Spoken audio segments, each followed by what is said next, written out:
Good morning. Ayya Vimala here in snowy Crystal Lake, Illinois. I have to start out this morning by saying happy birthday to my good friend Terry Ferrugia in Florida. I went into Facebook and saw his picture. Angie, a really good friend, his wife, put it in Facebook. So I'm terrible at remembering birthdays, but I love when people kind of help out. Terry watches often and sometimes listens to my talks when he's at work. Well, that was probably not now, but he used to when he was an independent contractor. So maybe that's when he listens. But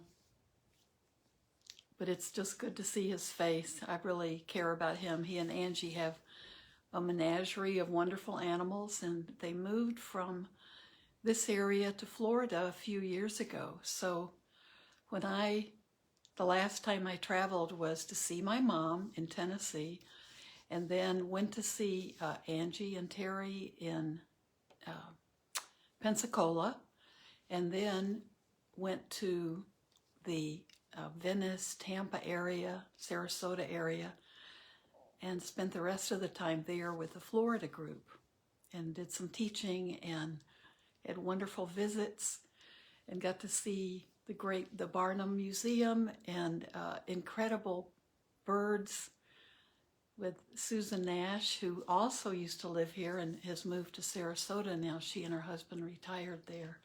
So that was about a year ago, exactly. So when I came back home, the earlier part of March, in a few days we had to cancel our Sri Lankan Taste of Sri Lanka, our big fundraiser, but a big wonderful dinner where we'd have over 100 people, and we had to cancel that. And that's how long it's been since all of this started. So that would have been about a month from now. So those are good memories, and I don't think I'll be traveling anytime soon. So I had some really beautiful memories. So now we have to depend on the phone every day to stay in touch. But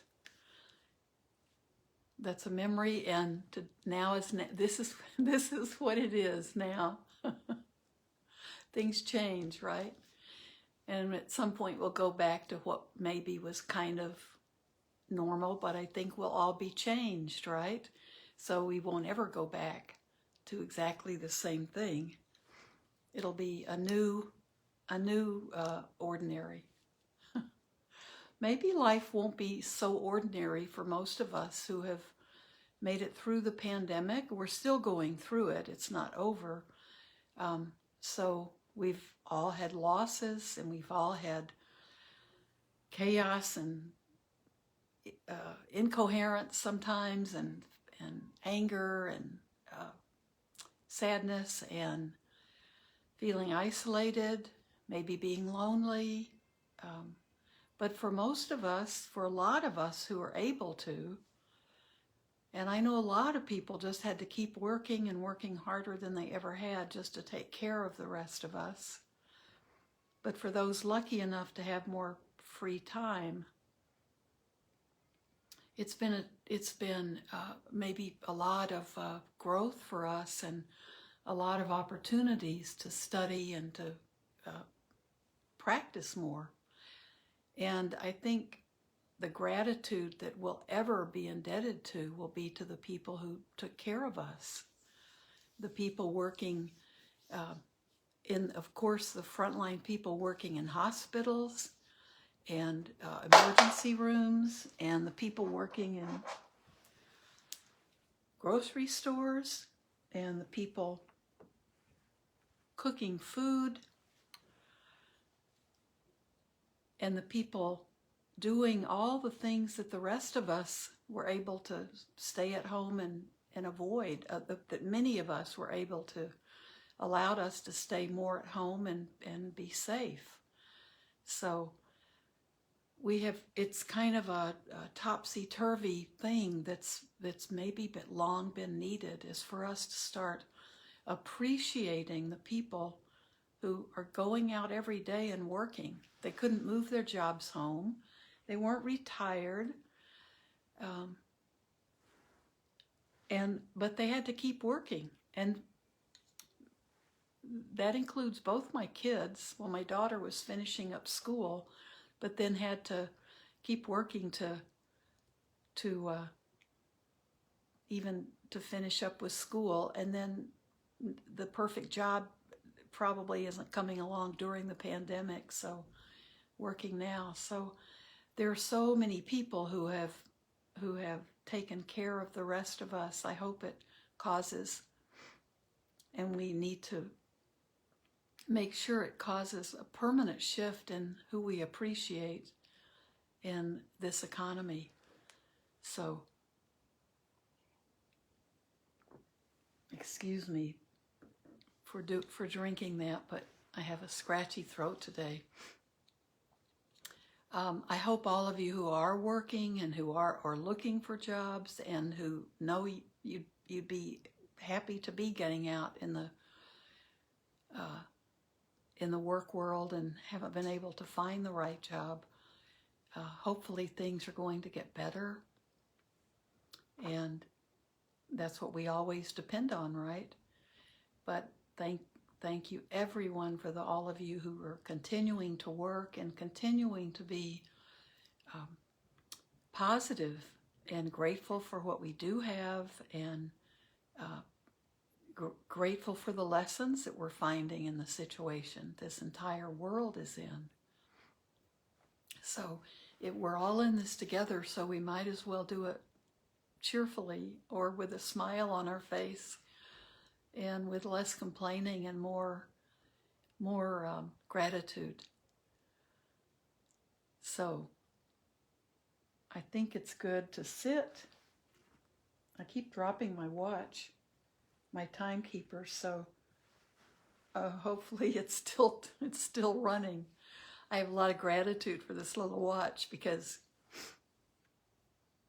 it's with all the digital clocks I have in my house, this is the one that's right by me. So why don't we sit and practice just sitting with the awareness of everything around us. And our mindfulness is that awareness. And sometimes we can think of mindfulness as being aware of things almost as if it's the first time we really see them. And that means seeing people sometimes as if it's the first time we've seen them, or finding something in our everyday world that can suddenly, if we're paying attention to it, we see an entire new layer of it, a new facet of the jewel that's right in front. My connection's going off and on. In order to develop that kind of awareness, our meditation practice is one of our good teachers. And also the wisdom that we're taking in along the way. The teachings we read, the teachings we see in nature and the world, and things we read, all of that comes in to help us become more aware. But our practice, our sitting practice, is critical in helping us develop the patience, and we're putting in the effort to begin to see things as they really are, and to see things more clearly. So then we can be looking at something we've looked at all of our lives, and suddenly we can find something new to experience in that. We can see often our connection with the bigger world, with nature, with other beings. And it can be a very creative time. So if you're just sitting and letting your mind settle down, don't think that that's just all you're doing. Because if you're really working with your mind, So that means you're paying attention. We're not getting caught up in our thoughts, but we're paying attention to how our mind works and how easily distracted it is. And as we learn about it, we're able to be more centered and able to allow the mind to calm down. And we know we can choose to follow all of those distractions, or we can choose to be in the center of the distractions, but not let them pull us in all directions. Then that's what's helping us learn to be able to really see when we look out or we look at another person, we're seeing more than we could see before. And we're more aware of our relationship with that. So don't think that it's a waste of your time to sit quietly and to allow those thoughts to come and go, but not need to be distracted by them. Observing the thoughts coming and going help us see what's going on within us and see what the distractions are that are always there. So we don't need to jump to their attention all the time. So when we say we're just going to sit and observe what's going on within us, it's not a just only do that. That's basically what meditation is. So why don't we sit, let your body's relaxed, but it's also attentive. No matter what posture you're using,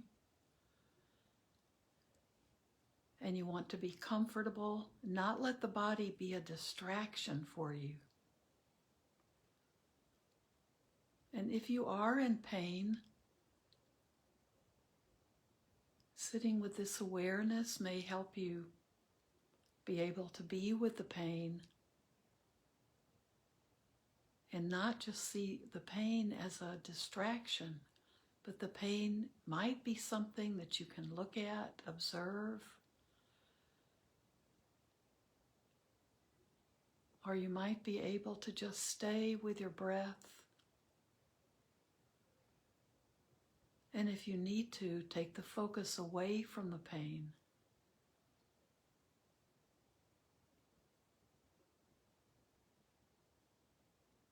Be aware of the body breathing.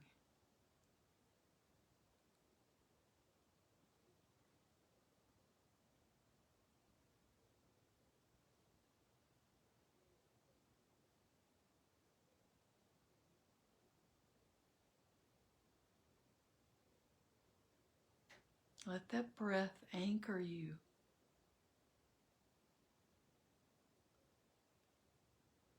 No matter where our mind goes, if we follow it, that breath can call us back. So we remember that our mind is going out into distractions. We're feeding our thoughts.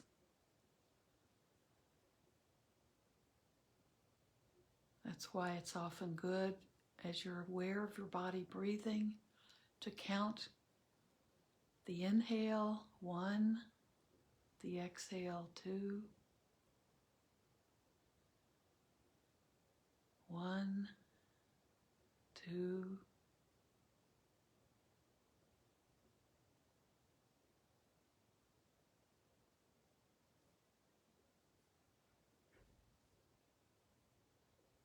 so you can count each breath as in 1, out 1, and just count up to 5 breaths that way and start again at 1.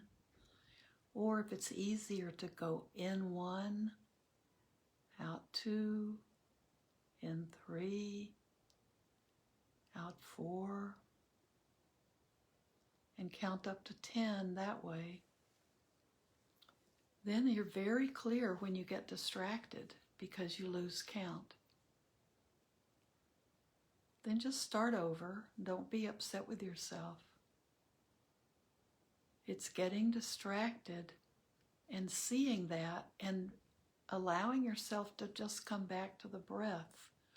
That's the entire point of this practice. We're learning to come back. We don't get lost as much in our distractions.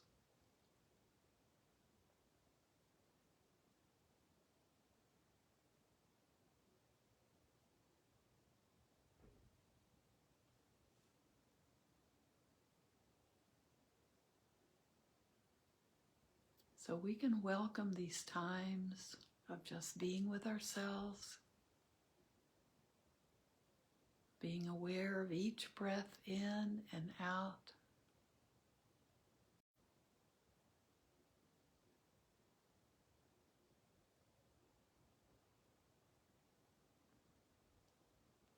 We forget how simple it can be.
Be with the breath.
Where is your mind? If you're chasing after thoughts, just gently but firmly come back to that breath.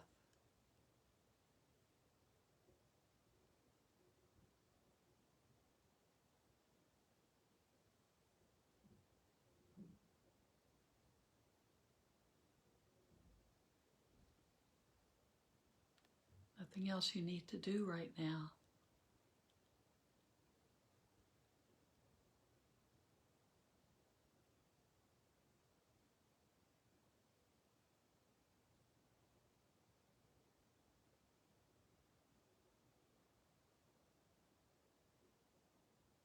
Be present in your body.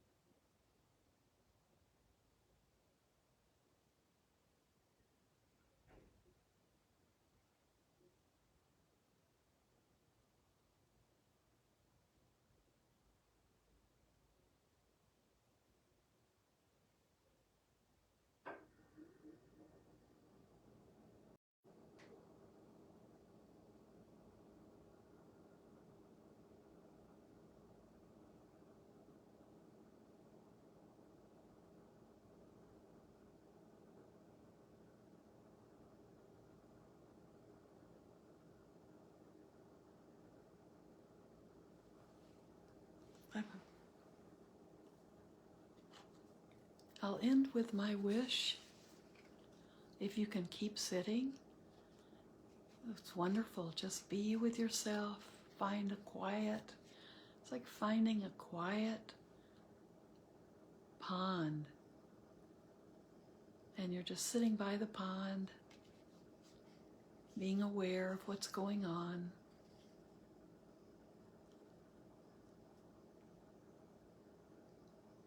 But just observing, then coming back to yourself.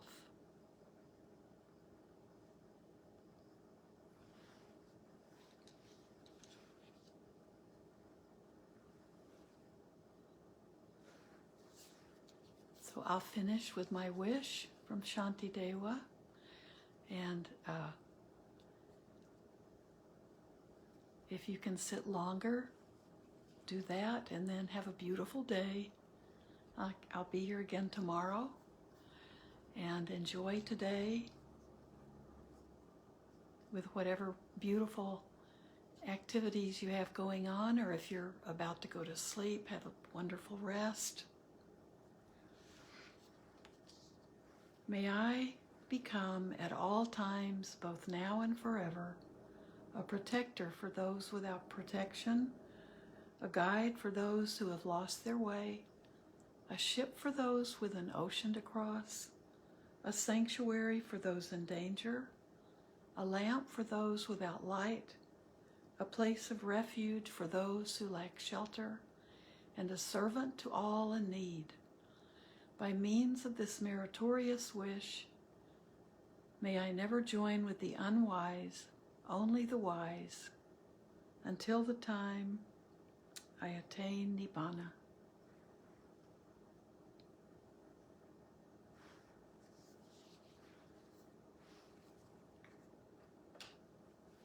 Take care of yourself and of your loved ones.